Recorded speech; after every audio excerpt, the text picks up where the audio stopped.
왜 유시민 작가가 김상호 교수에게 다정한 물리학자라는 별명을 붙여주었잖아요. 그런 것처럼 다정한 수학자도 있었다면 정말 좋았겠다라는 아쉬움이 좀 있어요. 6장 우주의 언어인가 천재들의 놀이인가. 자, 이 시리즈의 마지막은 수학에 대한 이야기입니다. 이제 과학의 언어가 바로 수학이기 때문이죠. 우리가 과학을 두려워하는 이유이기도 하고요. 바꿔 말하면 우리가 수학이 두렵지 않았다면 과학도 이렇게 겁먹지는 않았다는 뜻이죠. 뭐 수학 공식이나 이런 걸 얘기할 건 아니고요. 수학에 대한 몇 가지 이야기를 통해서 만일 초등학생 때 혹은 중학생 때 고등학생 때 이런 수학 이야기를 들었다면 그래도 지금보다 조금 더 수학을 다정하게 여기지 않았을까 하는 생각이 들더라고요. 왜 유시민 작가가 김상호 교수에게 다정한 물리학자라는 별명을 붙여주었잖아요. 그런 것처럼 다정한 수학자도 있었다면 정말 좋았겠다라는 아쉬움이 좀 있어요.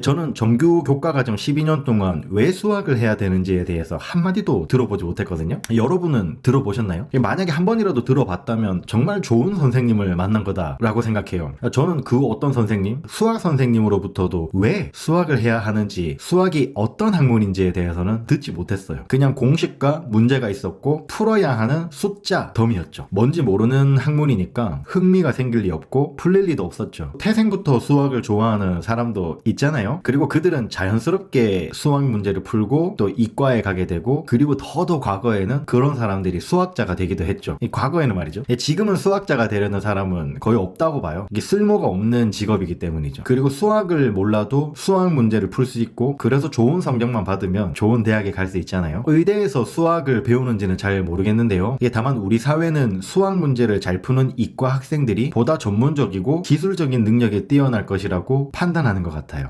일종의 재능이겠죠. 유용성을 기준으로 보면 진정한 수학자는 인생을 낭비하고 있다. 최근에 제가 쓸모에 대한 생각을 하면서 철학자 강신주님의 EBS 장자 강의 황천 이야기가 떠오르더라고요. 여기에서 강신주님은 쓸모 있는 것은 보통 돈이 되는 것이라고 말해요. 그리고 돈이 되는 것이 유용한 것이라고 말하고요. 여기에서 한 방 먹이는데요. 이제 강신주님은 용도란 사물에 되는 잣대여야지 인간에게 되면 안 된다라고 말해요. 인간은 물건이 아니기 때문이죠. 남들이 볼 때 쓸모없는 일을 계속하고 있다면 그게 그 사람이 행복한 일이라고 말해요. 장자는 우리의 삶의 중요한 부분은 대부분 쓸모없는 것에서 결정된다고 해요. 이 사회나 체제에서는 쓸모없을지라도 내가 그게 즐겁다면 된다는 거죠. 그런데 우리는 이제 쓸모없는 걸 못하게 하고 따라서 하지 않으려고 하죠. 장자는 무용의 중요성을 강조합니다. 부모님, 친구, 형제 쓸모 있어서 좋은 거 아니잖아요. 그냥 좋은 거지. 물론 쓸모가 있어서 좋을 때도 있겠지만 그런 반대로 치매에 걸린 어머니, 이제 부모로서 이제 어머니로서 쓸모가 없으니까 버릴 건가요? 아니잖아요. 부자였다가 가난한 친구, 갑자기 장애를 얻은 힘센 친구, 이제 무용하고 쓸모없으니까 버릴 건가요? 아니잖아요. 우리의 삶은 세상에 정한 쓸모있는 일들과는 상관없이 내가 좋아하는 것을 하기 위함이 아닐까 하는 생각이 들더군요. 이 짧은 메시지로 우리 삶의 의미까지 돌아볼 수는 없겠지만 적어도 행복이란 쓸데없는 것을 얼마든지 해도 되는 삶이란 건 알겠더라고요. 만일 누군가 제가 수학이 어떤 학문인지 알려줬더라면 어땠을까? 주기율표를 외우라는 숙제 대신에 왜 주기율표가 존재하고 각각의 원소에는 어떤 의미가 있는지 알려줬더라면 어땠을까요? F는 MA라는 공식에서 F는 힘이라고 하는데 F의 스펠링이라도 누가 알려줬더라면 어땠을까 하는 아쉬움이 많이 남아요. 지금의 제 열정이라면 실력 있는 화학자가 되었을지도 그게 아니라면 제2의 도킨스가 되어 있을지도 모르잖아요. 평소 과학에 전혀 인연이 없었던 분이라면 이번 시리즈의 내용이 조금 힘들었을 수도 있을 거예요. 그러나 이 책에 등장하는 과학적 지식들은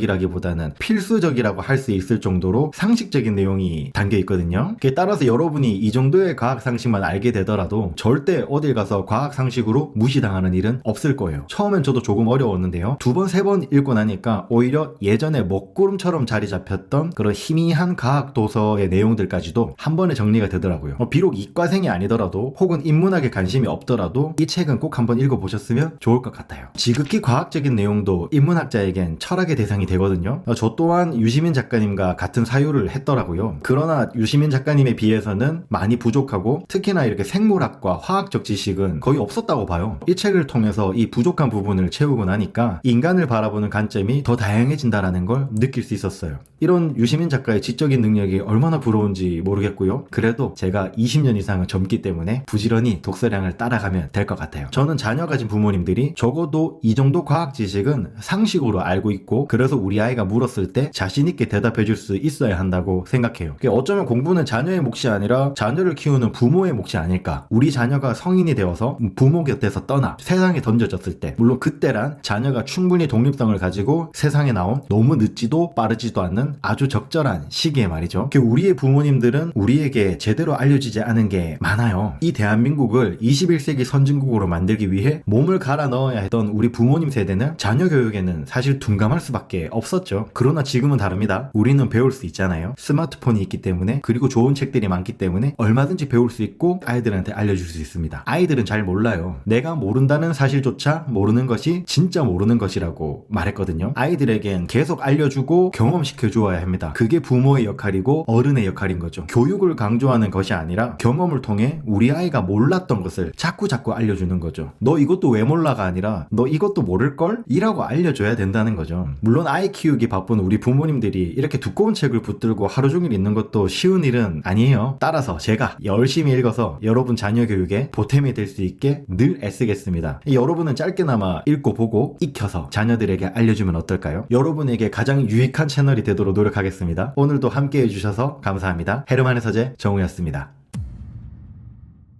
이번 영상이 유익하셨다면 좋아요, 구독, 알림 설정 부탁드려요. 헤르만의 서재 정우였습니다.